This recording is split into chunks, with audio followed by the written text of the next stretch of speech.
আসসালামু আলাইকুম। আশা করি ভালো আছেন এবং সুস্থ আছেন। ছোট সোনামণিদের ঘন ঘন বমি সহ নানা ধরনের পেটের সমস্যার চিকিৎসায় একজন ডক্টর যে ওষুধটি প্রেসক্রিপশন করে থাকেন সেটি হচ্ছে এই ডিফ্লাক্স সিরাপ। ডিফ্লাক্স সিরাপ বাজারে নিয়ে এসেছে বেক্সিমকো ফার্মাসিউটিক্যাল লিমিটেড। আর প্রতি 1 চামচ ওষুধে আছে ডম্পিউরাম ভিপি 5 মিলিগ্রাম। ছোট শিশুদের সাধারণ একটা সমস্যা হচ্ছে ঘন ঘন বমি করা বা ঢেকুর তোলা। অনেক সময় ঘুমের মধ্যেও অনেক শিশু বমি করে ফেলে।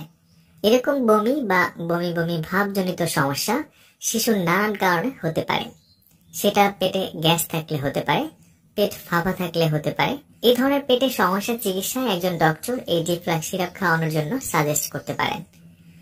পাকস্থলী হতে খাদ্য উপরে উঠে আসলে এবং বুক জ্বালাপোড়া করলে অথবা পেট ভার অনুভূত হলেও ডিফ্লাক্স সিরাপটি খাওয়ানো হয়ে থাকে।